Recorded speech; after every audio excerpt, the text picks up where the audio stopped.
माननीय मुख्यमंत्री जी ने आज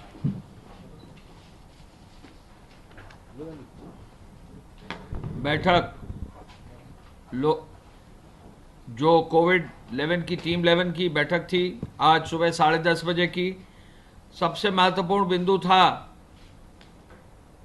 लॉकडाउन 4 के बाद 1 जून से जो भारत सरकार की कल गाइडलाइंस आई थी, उसके अनुरूप स्टेट गवर्नमेंट की गाइडलाइंस इशू करने का।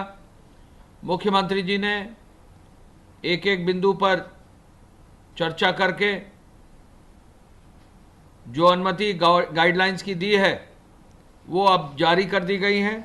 उसके बारे में मैं गाइडलाइंस के बारे में, जो नई गाइडलाइंस जारी हुई हैं और 30 जून तक जारी रहेंगी, उसके बारे में उन्होंने जो आदेश दिए हैं और स्टेट गवर्नमेंट की तरफ से जो जारी किया गया है उस पर मैं आपको ब्रीफ करना चाहूँगा। जैसा आपको सबको विदित है कि 8 जून से जो धार्मिक स्थल हैं और पूजा स्थल हैं उनको खोला जाएगा। होटल, रेस्टोरेंट और अतिथि सत्कार की जो सेवाएं हैं वो भी 8 जून से खुलेंगी और शॉपिंग मॉल्स भी 8 जून से खुलेंगे। लेकिन इन तीनों व्यवस्था के लिए भारत सरकार की जो हेल्थ विभाग की जो गाइडलाइंस आएंगी और जो प्रदेश सरकार अपनी गाइडलाइंस जारी करेगा उसके अनुरूप जो है ये 8 जून से ये खोलने की व्यवस्था होगी। द्वितीय चरण में भारत सरकार ने आदेश किया था कि समस्त स्कूल, कॉलेज, शैक्षिक संस्थान, प्रशिक्षण संस्थान, कोचिंग आदि के संदर्भ में ये जुलाई 2020 से खुलेंगे। इनके लिए भी भारत सरकार जब दिशा निर्देश जारी करेगी तो प्रदेश सरकार इनको आदेश जारी करेगा जुलाई से। कतिपय गतिविधियों पर अभी स्थगित रहेंगे। अंतर्राष्ट्रीय विमान सेवाएं, मेट्रो सेवाएं स्थगित रहेंगी और अग्रिम आदेशों तक बंद रहेंगे सिनेमा हॉल, जिम्नेजियम, तरणताल, मनोरंजन पार्क, थिएटर, बार एवं सभागार, असेंबली हॉल एवं अन्य स्थान। तो ये भारत सरकार के गाइडलाइंस के अनुरूप प्रदेश सरकार ने प्रथम बिंदु ये जारी किया है।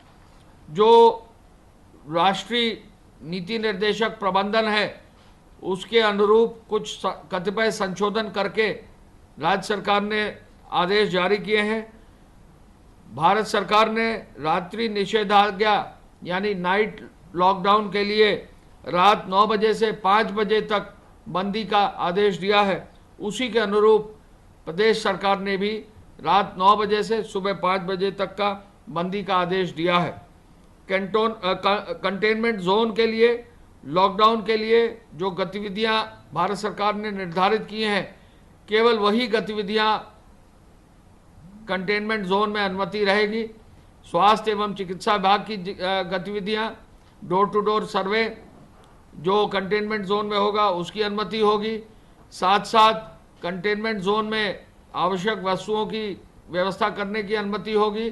साथ साथ कंटेनमेंट जोन में ही सफाई की व्यवस्था करने की अनुमति होगी। इसके अलावा कोई और गतिविधि या किसी और व्यक्ति को कंटेनमेंट जोन में बाहर आने या जाने की अनुमति नहीं होगी। सुरक्षा व्यवस्था भी वहां दी जाएगी। कंटेनमेंट जोन का डेफिनेशन भारत सरकार की गाइडलाइंस के अनुरूप, हेल्थ विभाग के अनुरूप प्रदेश सरकार ने जारी किया है। और कंटेनमेंट जोन की जो गाइडलाइन है, शहरी क्षेत्र में अगर सिंगल केस होगा तो 250 मीटर के रेडियस में जो है कंटेनमेंट जोन डिफाइन किया जाएगा और यदि एक से अधिक केसेस होंगे तो 500 मीटर का रेडियस में डिफाइन किया जाएगा और बफर जोन 250 मीटर का रहेगा। आवासीय बहुमंजिली सोसाइटियों के बारे में जो एनसीआर क्षेत्र में है, विशेष रूप से नोएडा में, गाजियाबाद में, इनके लिए जो है विशेष नीति कंटेनमेंट जोन की अब लागू की गई है। ऐसी बहुमंजिली भवन, टावर सोसाइटी में यदि एक फ्लोर या एक से अधिक संक्रमण अगर केस मिलता है तो ऐसे बहुमंजिले भवन को कंटेनमेंट जोन केवल उसी भवन को किया जाएगा जिसमें कि जो केस निकलता वो आएगा। यदि सोसाइटी में एक से अधिक टावर में केस निकलेंगे तो फिर जो टावर्स में केस निकले हैं उनको तो बंद किया जाएगा, लेकिन कुछ कॉमन एरिया डिफाइन किया जाएगा। अगर उसकी आवश्यकता पड़ेगी तो उनको भी जो है बंदी के क्षेत्र में रखा जाएगा। वाणिज्यिक औद्योगिक कार्यालय भवनों का यदि वहाँ पर कोई केस निकलता है तो कंटेनमेंट जोन जो उनमें बनाया जाएगा, उसमें जो कार्यालय है, औद्योगिक संस्थान है और वाणिज्यिक भवन है, उसको 24 घंटे के लिए बंद कर दिया जाएगा और 24 घंटे में उसको पूरा सैनिटाइज किया जाएगा। जिलाधिकारी और वहाँ के हेल्थ विभाग के लोगों के माध्यम से उसको पूरा सैनिटाइज किया जाएगा और 24 घंटे बाद फिर ऐसे भवनों को जो है पुनः डिसइंफेक्ट करके पूरा उसकी व्यवस्था सुनिश्चित करके उनको फिर खोला जाएगा। ऐसे भवनों को सैनिटाइज और डिसइंफेक्ट करने का खर्चा और कार्य भवन स्वामी को स्वयं वहन करना पड़ेगा। यदि कोई सक्रिय केस सिंगल फ्लोर में पाया जाता है तो वो केस अगर एक फ्लोर में है तो उसी फ्लोर को जो है केवल सील किया जाएगा, बाकी फ्लोर्स को सील नहीं किया जाएगा। और यदि मल्टीपल फ्लोर्स पर है तो पूरे टावर को सील किया जाएगा। ग्रामीण क्षेत्र में यदि एक केस है तो उस मजरे की आबादी के एरिया को ही सील किया जाएगा और यदि मल्टीपल केस हैं ग्रामीण क्षेत्र में तो जिन जिन मजरों में जहां केस हैं उन मजरों को ही केवल जो है सील किया जाएगा। इसके अलावा राज्य सरकार ने गौतम बुद्ध नगर और गाजियाबाद के एनसीआर क्षेत्र के लिए ये आदेश किए हैं कि एनसीआर क्षेत्र में जो वहाँ के लोक स्वास्थ्य हित की व्यवस्था है उसको सुनिश्चित करने के लिए वहाँ का जिला प्रशासन, वहाँ की पुलिस और वहाँ के हेल्थ डिपार्टमेंट के लोग जो भी अधिकारी जिम्मेदार हैं वो मिलकर पूरी व्यवस्था ऐसी बनाएंगे जिससे एनसीआर क्षेत्र में हमारा जो स्वास्थ्य की व्यवस्था है वो मजबूती से लागू रह सके। यानी नोएडा में, गाजियाबाद में, वहाँ पर जो भी प्रतिबंध लगाने हैं, जो भी व्यवस्था बनानी है, पासेस की व्यवस्था बनानी है, जो भी अन्य कार्रवाई सुनिश्चित करनी है, वो भारत सरकार की गाइडलाइंस को देखते हुए जो प्रतिबंध स्थानीय स्तर पर लगाने हैं वो नोएडा और गाजियाबाद के जिला प्रशासन, वहाँ के वरिष्ठ पुलिस के अधिकारी एवं वहाँ के वरिष्ठ जो है चिकित्सा विभाग के अधिकारी देंगे। ऐसा राज्य सरकार ने, प्रदेश सरकार ने, उत्तर प्रदेश सरकार ने निश्चित किया है। समस्त कार्यालयों के लिए आदेश अब ये है कि 100% अटेंडेंस होगी, लेकिन जो भी कार्यालय हैं उनमें 3 चरण में जो है कार्यालय खुलेंगे, यानी 3 पालियों में कार्यालय खुलेंगे। पहली पाली जो है वो सुबह 9 से 5 बजे की होगी, दूसरी पारी जो है 10 बजे से 6 बजे की होगी और तीसरी पारी जो है 11 बजे से शाम 7 बजे की होगी। यानी सोशल डिस्टेंसिंग फॉलो करके, मास्क का इस्तेमाल करके, सैनिटाइजर्स का इस्तेमाल करके, जहां भी आवश्यकता होगी तो वहां थर्मल स्कैनिंग सुनिश्चित करते हुए कार्यालयों को खोला जा सकेगा, लेकिन 100% अटेंडेंस जो है सरकारी कार्यालयों की सुनिश्चित की जाएगी। सभी प्रकार की औद्योगिक गतिविधियों को अनुमति दी गई है। औद्योगिक गतिविधि चालू करने के लिए औद्योगिक इकाइयों में thermal scanning, sanitization, face mask, face cover और सोशल डिस्टेंसिंग का तो पालन होगा ही होगा, लेकिन उद्योगों को एक छूट ये दी गई है कि रात्रि शिफ्ट जहां उद्योगों की चलाई जाती है तो रात्रि शिफ्ट में वहां सुरक्षित साधन यानी बस आदि की व्यवस्था यदि वहां के स्टाफ के लिए की जाती है तो रात्रि शिफ्ट की भी अनुमति रहेगी। पूरे प्रदेश में दुकानों को खोलने के लिए दुकानदारों को की व्यवस्था ये दी गई है कि वो फेस कवर, मास्क और ग्लव्स का भी इस्तेमाल करें। दुकानदार ग्लव्स का इस्तेमाल करें और साथ साथ सैनिटाइजर की व्यवस्था प्रत्येक दुकान में रहे। और स्थानीय स्तर पर हर जनपद में जिलाधिकारी, जिला प्रशासन को ये आदेश दिया है कि वो वहाँ के व्यापार मंडल के वरिष्ठ लोगों के साथ, वहाँ के सभी जनप्रतिनिधियों के साथ बैठकर हर जिले में कैसे दुकानें खुलेंगी ये व्यवस्था सुनिश्चित करने का निर्देश दिया गया है। बाजार जो भी है, समस्त बाजार वो सुबह 9 बजे से रात्रि 9 बजे तक खुलेंगे, यानी बाजारों को खोलने की व्यवस्था की गई है। और बाजारों में सोशल डिस्टेंसिंग का पालन जरूर हो, इसलिए समय बढ़ा दिया गया है, क्योंकि कम समय अगर बाजार खुलती हैं तो भीड़ ज़्यादा होती है। बाजारों को स्प्रेड किया गया है और सुबह 9 बजे से रात 9 बजे तक मुख्यमंत्री जी ने कहा है कि बाजारों को अब खोल दिया जाए भारत सरकार की गाइडलाइंस के अनुरूप। सुपर मार्केट खोलने का भी निर्देश मुख्यमंत्री जी ने दिया है। यदि कोई सुपर मार्केट है या कोई मार्केट ऐसी है जिसमें कई दुकानें हैं तो उनको जो है खोलने का, सुपर मार्केट सिंगल ब्रांड की अगर सुपर मार्केट है तो उनको खोलने का निर्देश उन्होंने दिया है। उस पर भी सोशल डिस्टेंसिंग, मास्क और ग्लव और सैनिटाइजेशन करने की व्यवस्था है। सब्जी मंडियों के लिए मुख्यमंत्री जी ने आदेश दिया है कि सब्जी मंडी जो थोक की मंडी है वो सुबह खुल जाएं, और सब्जी मंडी दिन में सुबह जो रिटेल का काम है वो सुबह 6 से 9 बजे तक कर लें। लेकिन फल सब्जी मंडियों के लिए उन्होंने आदेश ये दिया है कि सुबह 8 बजे से रात 8 बजे तक, यानी 12 घंटे तक पूरी फल सब्जी मंडी खुली है, जिससे कि सोशल डिस्टेंसिंग का पालन हो, किसी को कोई दिक्कत ना हो। साप्ताहिक मंडियों को खोलने के लिए शहरों में मनाही है, ग्रामीण क्षेत्रों में सोशल डिस्टेंसिंग के साथ खोली जाएंगी। मिठाई की दुकान खोलने का निर्देश पहले ही था, लेकिन वहां बैठकर खाने की व्यवस्था नहीं होगी। बारात घर खोलने की अनुमति राज्य सरकार ने दे दी है, लेकिन बारात घर खोलने की अनुमति इस शर्त के साथ है कि अनुमति पहले ली जाएगी और 30 लोगों तक ही सीमित किया जाएगा। यानी बारात घर में, शादी घर में 30 लोगों से ज़्यादा नहीं होंगे। बारात घर में एक विशेष रूप से निर्देश मुख्यमंत्री जी ने दिया है, कोई भी असला लेकर किसी भी बारात घर में नहीं आएगा। शादी ब्याह में कोई भी अगर हवाई फायरिंग या हर्ष फायरिंग कहीं करता है, बहुत सख्त कार्रवाई करने का उन्होंने निर्देश दिया है। इस शर्त के साथ की अनुमति रहेगी, इस शर्त के साथ 30 लोगों से ज़्यादा नहीं होंगे, और ये शर्त भी लगाई जाएगी कोई असला लेकर नहीं आएगा तो बारात घर और शादी घर खोलने की अनुमति दी गई है। स्ट्रीट वेंडर और पटरी व्यवसायियों के लिए जो है विशेष व्यवस्था करते हुए ओपन स्पेसेस में उनको ग्लव्स, फेस मास्क और सैनिटाइजर के साथ खोलने की अनुमति है।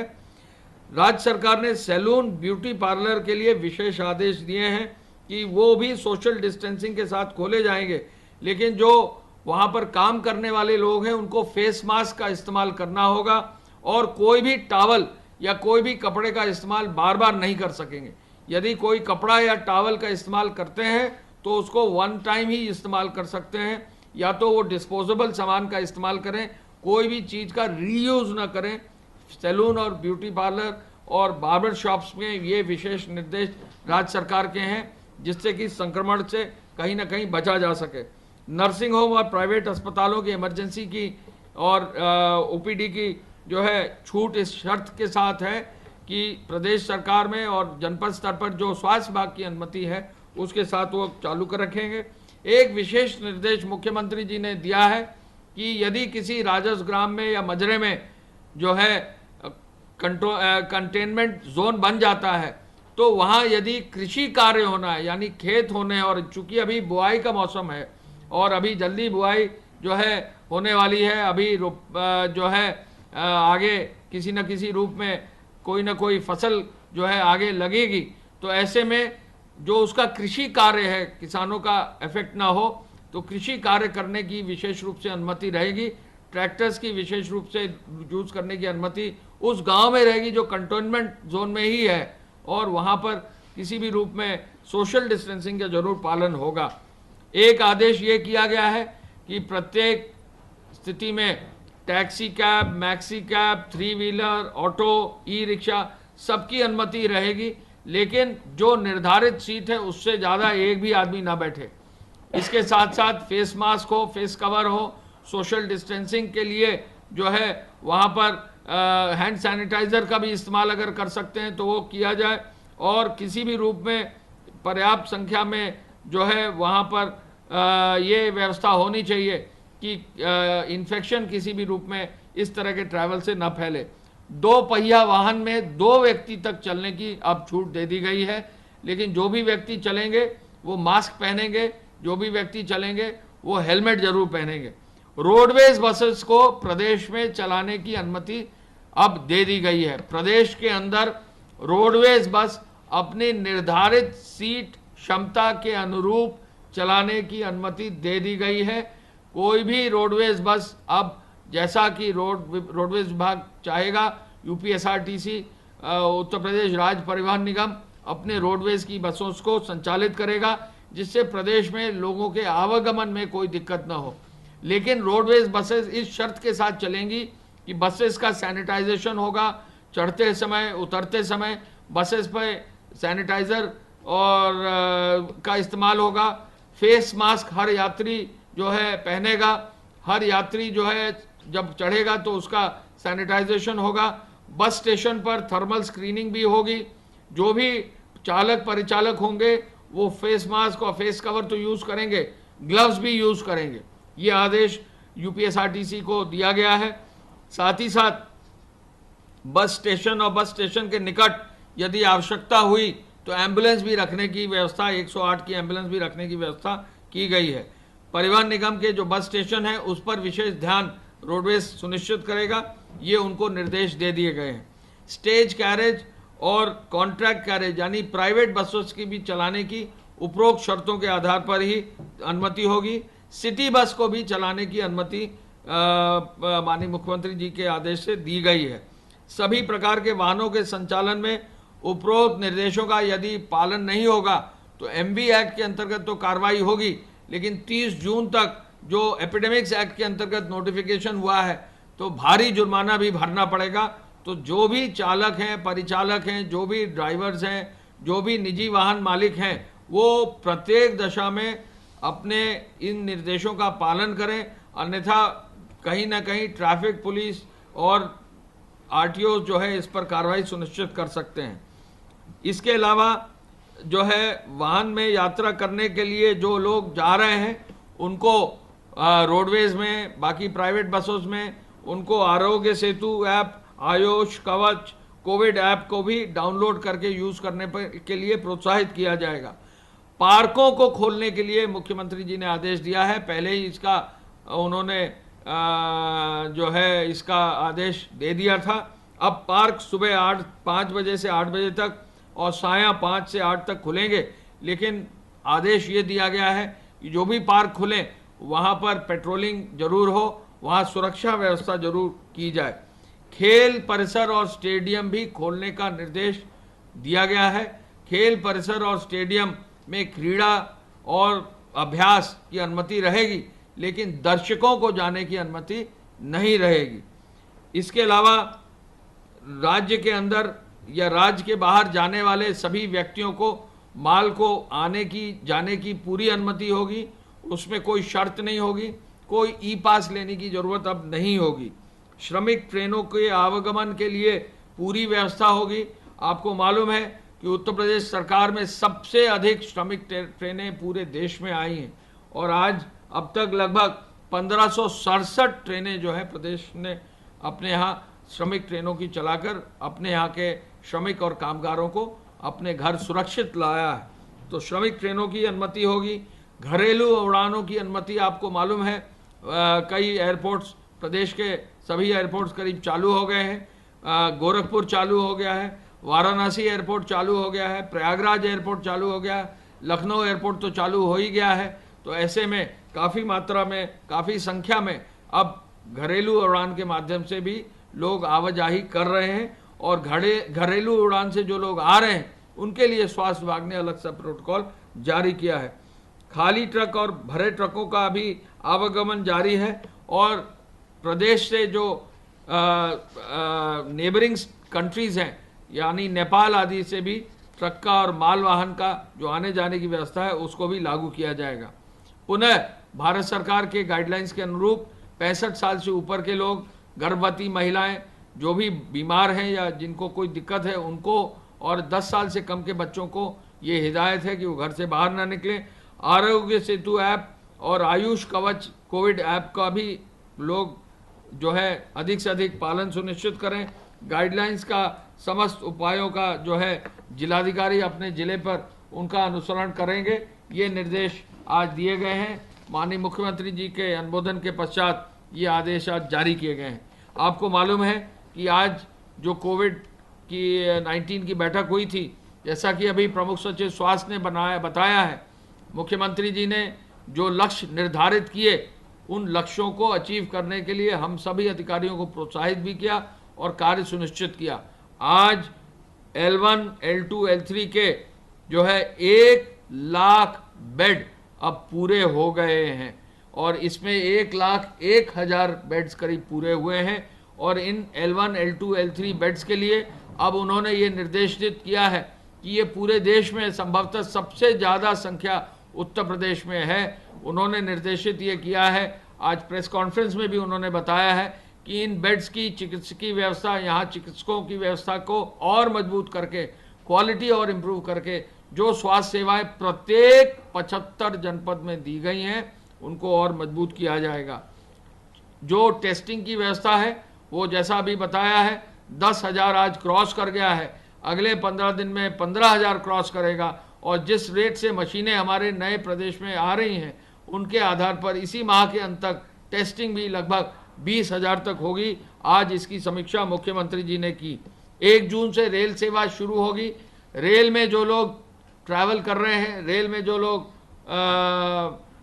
यात्रा कर रहे हैं, उनको भी एक गाइडलाइन स्वास्थ्य विभाग ने जारी की है। जो भी रेल में यात्रा करें बहुत ही सावधानी पूर्वक सोशल डिस्टेंसिंग का जो है इस्तेमाल करें, हैंड सैनिटाइजर का इस्तेमाल करें। रेल विभाग जो भी इंस्ट्रक्शंस देता है उनका जो है अनुसरण करें। और रेलवे स्टेशन पर जिला प्रशासन, वहाँ की पुलिस, वहाँ के हेल्थ डिपार्टमेंट के जो भी अधिकारी निर्देश देते हैं, रेल से उतरने और चढ़ने वाले लोग कृपया उनका अनुसरण करें। रेलवे बोर्ड को पत्र लिखकर हम ये अनुरोध करने वाले हैं कि हैंडबिल के माध्यम से जो भी लोग रेल में ट्रैवल कर रहे हैं उनको अवेयर किया जाए, उनको जो है अवगत कराया जाए कि क्या क्या सावधानियां बरतनी है। गोदाम से राशन की दुकान तक पूरी पारदर्शिता हो, जीपीएस प्रणाली लागू हो, ये भी निर्देश आज दिया है। राशन वितरण में यदि कहीं घटतौली होगी तो एफआईआर दर्ज होगी। जो भी इसमें कोई भी लोग अगर अंतर्ग्रस्त हैं तो उन पर बहुत सख्त कार्रवाई होगी। मुख्यमंत्री जी ने आज ये आदेश दिया है। आकाशीय बिजली से कैसे बचा जाए, आज जो है एनडीएमए के जो वाइस चेयरमैन हैं उनको आज बुलाकर ये कहा है कि तकनीक का इस्तेमाल करके अगर फोर वार्निंग दे दी जाए, यानी पहले से सूचना दे दी जाए कि लोग घर के अंदर रहें, तो काफ़ी संख्या में जो लोग बाहर निकल जाते हैं और आकाशीय बिजली का जो है उन पर प्रकोप रहता है तो उनसे बचा जाए। किस तरह से तकनीक का इस्तेमाल हो, ये निर्देश आज हमारे जो एसडीएमए हैं, स्टेट डिज़ास्टर मैनेजमेंट अथॉरिटी, उसके जो वाइस चेयरमैन साहब हैं उनको आज निर्देश उन्होंने मुख्यमंत्री जी ने उनको और राजस्व विभाग को ये निर्देश दिए हैं। इस संबंध में राज्य आपदा प्रबंधन प्राधिकरण को उन्होंने ये भी आदेश दिया है कि पूरी वो कार्य योजना तैयार करें। ग्राम प्रधानों को अपनी निधि से आर्थिक सहायता देने का कल माननीय मुख्यमंत्री जी ने घोषणा की है और आदेश दिया है पंचायती राज विभाग को कि बहुत ही जल्दी इसका जो है शासनादेश जारी करके हर गांव में निराश्रित लोगों के लिए व्यवस्था करने का निर्देश उन्होंने दिया है। कोविड हॉस्पिटल में संवाद बनाए जाने हेतु कोविड हॉस्पिटल में जो पेशेंट्स हैं उनसे संवाद बनाने के लिए भी जो है आज मुख्यमंत्री जी ने दोनों हमारे प्रमुख सचिवों को आदेश दिया है। मैं पुनः इस अवसर पर बताना चाहूँगा कि श्रमिक स्पेशल ट्रेन्स हमारे प्रदेश में आने का सिलसिला जारी है और आज 1567 ट्रेन्स आ चुकी हैं। आज लगभग 15 ट्रेनें और आएंगी, जिसको मिलाकर 1636 ट्रेन जो है लगभग हमारी कुल हो जाएंगी अगले 2 दिन में। तो काफ़ी संख्या में ट्रेन जो आ चुकी हैं उनका लाभ हमारे सभी श्रमिक और कामगार ले रहे हैं। हमारे यहाँ प्रदेश में आने वाली ट्रेन की संख्या में गुजरात से 522, महाराष्ट्र से 418, पंजाब से 233 और इसी तरह से अन्य भी प्रदेशों से, दिल्ली से 97 भारी संख्या में ट्रेन अभी भी आ रही हैं। जो भी इन श्रमिक स्पेशल्स का लाभ लेना चाहते हैं वो अवश्य लें और इस लाभ का जो है फ़ायदा लें। पुनः इस अवसर पर लॉकडाउन के लिए जो आदेश प्रदेश सरकार से जारी हुए हैं, माननीय मुख्यमंत्री जी ने आज जिनकी समीक्षा करके जारी किया है, पुनः इस अवसर पर मैं कहना चाहूँगा कि प्रदेश में जो भी हमारे जो है नागरिक हैं, जो भी व्यक्ति हैं, जो भी जहाँ भी जिस भी रूप में हैं, वो बहुत केयरफुली गाइडलाइंस का पालन करें और हर हालत में बचने के लिए सोशल डिस्टेंसिंग का पालन और नियमों का पालन करें। और यदि जैसा कि हेल्थ डिपार्टमेंट ने कहा है, यदि कहीं भी किसी को भी सिम्टम्स की संभावना है, तुरंत अपने नियरेस्ट अस्पताल में जाकर उसको दिखाएं, जिससे हम अपने प्रदेश को इन सब चीज़ों से बचाकर आगे ले जा सकें। धन्यवाद।